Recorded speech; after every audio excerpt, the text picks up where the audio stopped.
Hello friends, welcome back to my YouTube channel. This is Mareen. So എല്ലാവർക്കും സുഖമാണെന്ന് കരുതുന്നു. ഇന്ന് ഞാനൊരു ഇൻഫോർമേറ്റീവ് വീഡിയോ ആയിട്ടാണ് വന്നിരിക്കുന്നത്.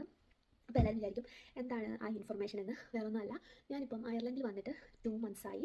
സോ അപ്പോൾ ഞാനിങ്ങനെ വിചാരിച്ചു എന്തുകൊണ്ട് എൻ്റെ അയർലൻഡ് ജേർണി നിങ്ങൾക്ക് ഷെയർ ചെയ്തുകൂടാണ്. അപ്പം അത് എങ്ങനെയാണ് എന്ന് നിങ്ങളോട് ഒന്ന് ഷെയർ ചെയ്യാൻ വേണ്ടിയിട്ടാണ് ഞാനിപ്പോൾ ഈ വീഡിയോ ചെയ്യുന്നത്. പിന്നെ കുറേ കൊളീഗ്സും എൻ്റെ കൂടെ വർക്ക് ചെയ്തവരൊക്കെ OET പാസ്സായിട്ട് നിൽക്കുന്നവരുണ്ട്, പ്രോസസ്സിങ് ഡിലേ ആയിട്ട്. പിന്നെ ഒത്തിരി ആൾക്കാർ എനിക്കറിയാം. അപ്പോൾ അവർക്കും കൂടി ഒരു ഇൻഫോർമേറ്റീവ് ആയിട്ട് ഒരു വീഡിയോ ചെയ്യാമെന്ന് കരുതി. അപ്പം OET കുറിച്ച് പറയുകയാണെങ്കിൽ എല്ലാവർക്കും അറിയാമെന്ന് കരുതുന്നു. OET സ്കോർ എന്ന് പറയുന്നത് 3 Bയും 1 C+ ആണ്. Either any of the subject നമുക്ക് C+ എന്നാണ്. UK ആണെങ്കിൽ റൈറ്റിംഗിന് മാത്രമേ C+ ആക്സെപ്റ്റ് ചെയ്തുള്ളൂ, ബാക്കിയെല്ലാം B വേണമെന്നാണ്. പക്ഷേ in Ireland any of the subject we can get C+, then it will considered for getting Ireland. So അപ്പം ഈ OET ഒക്കെ പാസ്സായി നിന്ന സമയത്ത് ആദ്യം OET എങ്ങനെ പാസ്സാവും എന്നുള്ളതായിരുന്നു. അതിനെക്കുറിച്ച് പറയുകയാണെങ്കിൽ ദാറ്റ് വാസ് എ മിറാക്കിൾ. ഞാൻ പ്രതീക്ഷിക്കാത്തൊരു സമയത്താണ് എനിക്ക് OET പാസ്സാവാൻ സാധിച്ചത്. ഞാൻ അബുദാബിയിലാണ് വർക്ക് ചെയ്തുകൊണ്ടിരുന്നത്. അബുദാബിയിൽ ഓൾമോസ്റ്റ് ഒരു 3 years മോർ ഞാൻ വർക്ക് ചെയ്തതെന്ന് പറയാം. അബുദാബിയിലെ എക്സ്പീരിയൻസ് ഷെയർ ചെയ്തുകൊണ്ട് ഞാൻ വേറൊരു വീഡിയോ നിങ്ങൾക്ക് നൽകാം. പക്ഷേ റൈറ്റ് നൗ എല്ലാവർക്കും ഇപ്പോൾ ആവശ്യം അയർലൻഡിലേക്ക് എങ്ങനെയാണ് വന്നതെന്നുള്ളതാണ്.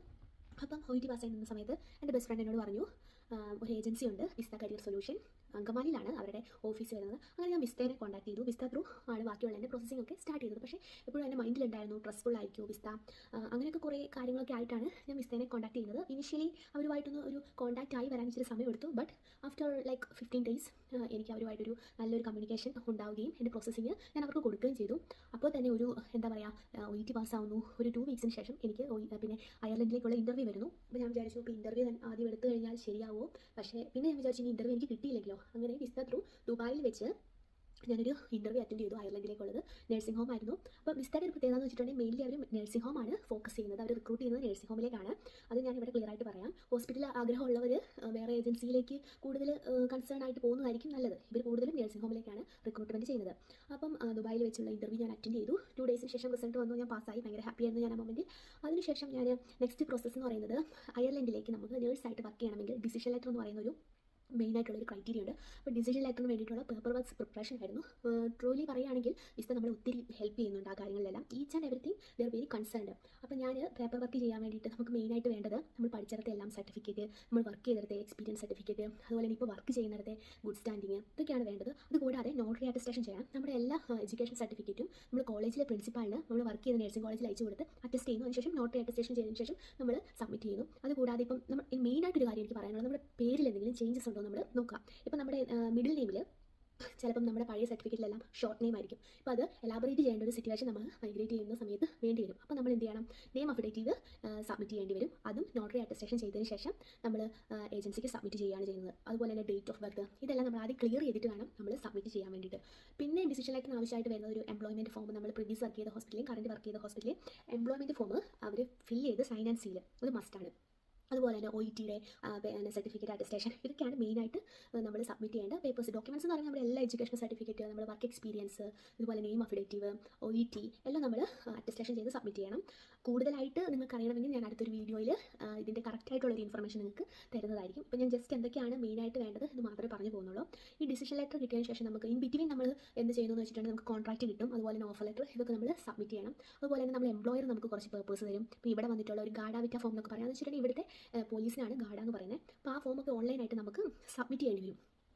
ഇതെല്ലാം ചെയ്ത് കഴിയുമ്പോഴാണ് നമ്മുടെ വിസയുടെ പ്രോസസ്സിംഗ് ഒക്കെ സ്റ്റാർട്ട് ചെയ്യുന്നത്. ഫസ്റ്റ് നമുക്ക് നമ്മുടെ എംപ്ലോയറിൻ്റെ കയ്യിൽ നിന്ന് ഒരു എട്ടിപ്പിക്കൽ വിസ നമുക്ക് കിട്ടും. എട്ടിപ്പിക്കൽ കിട്ടിയ കഴിഞ്ഞാലാണ് നമുക്ക് വിസയ്ക്ക് വേണ്ടിയിട്ട് അപ്ലൈ ചെയ്യാൻ പറ്റുന്നത്. ഇതെല്ലാം നമുക്ക് ഹെൽപ്പ് ചെയ്യുന്നത് ഏജൻസിയാണ്. നമ്മൾ ജസ്റ്റ് കാര്യങ്ങളെല്ലാം ചെയ്ത് കൊടുത്താൽ മതി. പിന്നെ നിങ്ങൾ വിചാരിക്കും ഏജൻസിക്ക് ഭയങ്കര പേയ്മെൻറ്റ് നമ്മൾ കൊടുക്കേണ്ടി വരുമെന്ന്. ട്രൂലി നമ്മൾ ആകെ പേയ്മെൻറ്റ് ചെയ്യുന്നത് നമ്മുടെ ഡിസിഷൻ ലെറ്ററിന് സബ്മിറ്റ് ചെയ്യാൻ വേണ്ടിയിട്ട് ഒരു പേയ്മെൻറ്റ് കൊടുക്കും. അല്ലാണ്ട് കാര്യമായ പേയ്മെൻറ്റ് ഒന്നും വിസയ്ക്ക് വരുന്നില്ല. അല്ലാണ്ട് വിസയുടെ തന്നെയായിട്ടുള്ള സർവീസ് ചാർജും, അല്ലാണ്ട് നമ്മൾ ലക്ഷങ്ങളൊന്നും മുടക്കിയിട്ടല്ല നമ്മൾ വിസ ത്രൂ അയർലൻഡിലേക്ക് എത്തുന്നത്.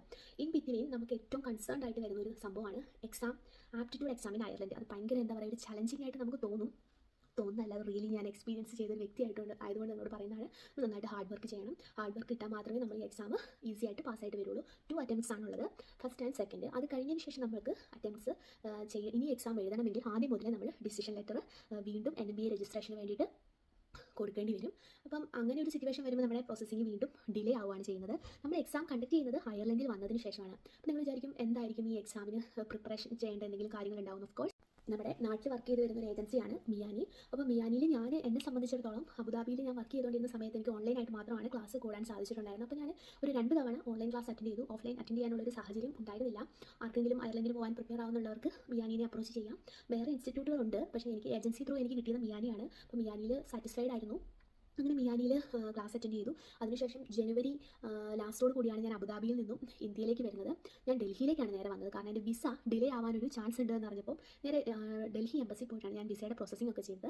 അതിനുശേഷം നാട്ടിൽ വന്നതിന് ശേഷം ഒരു 1 മന്ത് നമുക്ക് ഭയങ്കര ചലഞ്ചിങ് ആയിട്ടുള്ളൊരു ടൈം പീരീഡ് ആയിരുന്നു. ഒരുപാട് കാര്യങ്ങൾ ചെയ്യാനുള്ളത് പോലെയായിരുന്നു. ഒത്തിരി പേപ്പർ വർക്കുകൾ വീണ്ടും നമുക്ക് ആ ലാസ്റ്റ് മൊമെൻറ്റിൽ നമുക്ക് ചെയ്യേണ്ടി വരും. എന്തെങ്കിലും പെൻഡിങ് ഉണ്ടോ, അങ്ങനെ കുറേ കാര്യങ്ങൾ. ഇൻ ബിറ്റ്വീൻ അയർലൻഡിലേക്ക് പോകുന്നതിൻ്റെ ഭാഗമായി ഒരു കൾച്ചറൽ പ്രോഗ്രാം നമ്മൾ ചെയ്യണം. അതെന്ന് പറയുന്ന ഒരു കോഴ്സാണ്. അപ്പം ഞാൻ ആരെയും നിർബന്ധിക്കുന്നില്ല ആ കോഴ്സ് ചെയ്തിട്ട് മാത്രമേ അയർലൻഡിൽ പോകാൻ പറ്റുള്ളൂ എന്ന് ഞാൻ പറയുന്നില്ല. ഇൻ കേസ് ആർക്കെങ്കിലും താല്പര്യമുണ്ടെങ്കിൽ അതിൻ്റെ കോഴ്സ് കണ്ടക്ട് ചെയ്യുന്ന ഒരു ഏജൻസി ഉണ്ട്. അവരുടെ പേരാണ് ഫോണ്ടാന. അപ്പോൾ ഫോണ്ടാനേൻ്റെ കറക്റ്റ് ലൊക്കേഷൻ എനിക്കറിയത്തില്ല. അതും ഈ ഏജൻസി ത്രൂ ആണ് എനിക്ക് ഈ ഫോണ്ടാനേൻ്റെ ഡീറ്റെയിൽസ് കിട്ടുന്നത്. അങ്ങനെ ആ ഫോണ്ടാനയുടെ ഒരു കൾച്ചറൽ കോഴ്സും കൂടെ ഞാൻ അറ്റൻഡ് ചെയ്തതിന് ശേഷമാണ് അയർലൻഡിലേക്ക് പോകുന്നത്. അയർലൻഡിൽ വരുന്നു. ഞാൻ അയർലൻഡിലെത്തിയത് മാർച്ച് 3 മാർച്ച് 3 അയർലൻഡിൽ വരുന്നു. എക്സാം ഉണ്ടായിരുന്നത് മാർച്ച് 8ഉം 9ഉം ആയിരുന്നു. തിയറി 8-ാം തീയതിയും 9-ാം തീയതി പ്രാക്ടിക്കൽ. എക്സാം ഒക്കെ ക്ലിയർ ചെയ്തതിന് ശേഷം നമുക്ക് എംപ്ലോയറിൻ്റെ അടുത്ത് നിന്ന് വെൽക്കം ലെറ്റർ വരും. അതുപോലെ തന്നെ ഇൻ ബിറ്റ്വീൻ നമ്മൾ പിന്നെ എന്തെങ്കിലും ട്രെയിനിങ് ഒക്കെ ഉണ്ടെങ്കിൽ അത് അറ്റൻഡ് ചെയ്യേണ്ടി വരും. പിന്നെ ഒരു കാര്യം മറന്നുപോയി, എല്ലാവർക്കും ഒരു ഡൗട്ട് ആയിരിക്കും എക്സാമിന് എന്തെങ്കിലും പേയ്മെൻറ്റ് ആവുമെന്ന്. പേയ്മെൻറ്റ് എന്ന് പറയുന്നത് ചില ബേസ്ഡ് ഓൺ ദ എംപ്ലോയർ ആണ്. ചില എംപ്ലോയേഴ്സ് നമ്മുടെ എക്സാമിൻ്റെ പേയ്മെൻറ്റ് നമ്മുടെ കയ്യിൽ നിന്ന് മേടിക്കും. അറൗണ്ട് 2,50,000 അടുത്താണ് പേയ്മെൻറ്റ് വരുന്നത്.